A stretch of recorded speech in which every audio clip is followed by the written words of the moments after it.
Экс-президент Роза Отунбаева абакта жаткан оппозиция лидери Өмүрбек Текебаевке кирип, абалын сурап чыкканда журналисттерге интервью берип, ал кишинин ден соолугу, маанайы жакшы экен деп чыккан. Бирок өзүнүн маанайы түшүп чыкканын эч ким байкаган эмес.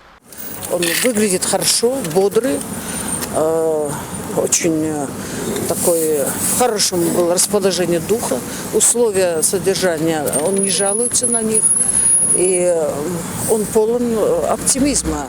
Көрсө экс-президент айымды таарынтышыптыр. Ала барган плофун абактын кызматкерлери кашыктап, ар бир күрүштүн түбүнө чейин аңтарып текшеришкен. Албетте, ар бир текшерүү жаза аткаруу кызматынын абактагылардын коопсуздугун камсыз кылуу максатындагы иш экени белгилүү. Бирок кызыгы башкалардыкын текшербей, так ошол Отунбаева алып барган тамакты катуу тартипте текшергени суроо жаратпай койбойт.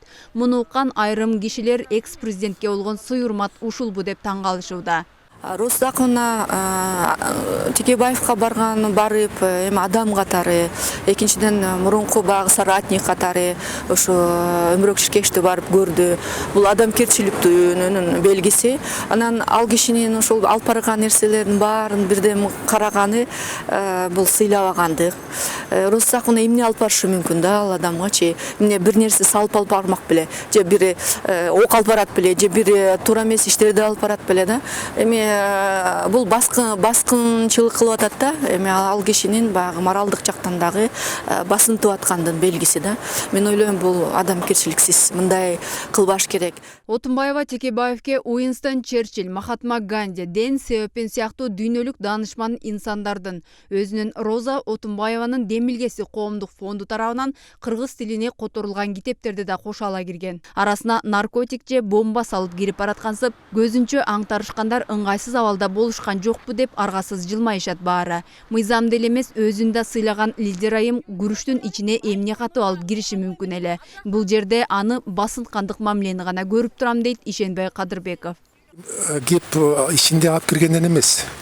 Бул ошол жактагы адамдар басынтып атканы.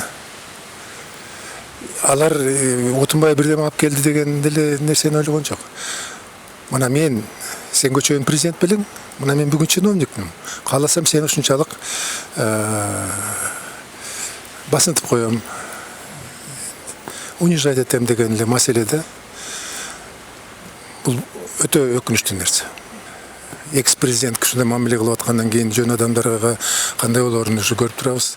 Отунбаева Текебаевдин сотуна чейин барып көрсөтмө берген. Ага карата бийликтин адилетсиздигин сындап келет. Эгерде Атамбаев соттолсо, бир кездеги үзөңгүлөш катары ага да барып өз оюмду айтмакмын деген. Ал эми Атамбаевдин Отунбаеванын дарегине айткан сындары элдин эсинде. А бирок азыркы көрүнүштө бийликке аброй алып келбейт деп баалашты көпчүлүк. Ал тургай муну экс-президенттин тарыхын сыйлабагандыкка тетедешет. Бүгүн Текебаевка киргенге дагы уруксат көп деле жок. Жакында экс-президент Роза Отунбаева кирсе, анын алып келген ашын каштар менен кандай десем, чачып карап, ичинде эмне бар болду экен деп кенге чейин барышыптыр. Ал киши плов менен китеп киргизген. Эми эгерде биз экс-президентибиз Роза Отунбаевага ишенбей ошентип отурсак, бул уят эле иш деп ойлойм. Андан тышкары мен ушу Алмаз Шаршеновичке дагы кайрылып кетет элем. Алмаз Шаршенович, эгерде сиз Текебаевдин камалышына эч кандай тиешеңиз жок болсо, анда эмне үчүн сиз Текебаевка барып ал акыбалын сурап койбойсуз? Роза Отунбаева дүйнө коомчулугу тааныган айым. 2010-жылдагы оор кырдаалдан кийин убактылуу өкмөттү жетектеп, өткөн мезгилдин президенттигин аркалаган. Кыргызстандын тарыхында экс-президент катары сый урмат көргөзүүчү жалгыз адам Отунбаева болуп калды. Андыктан анын кадырына шек келтирүү түркөйлүк, жеткен жапайчылык дешет көпчүлүк.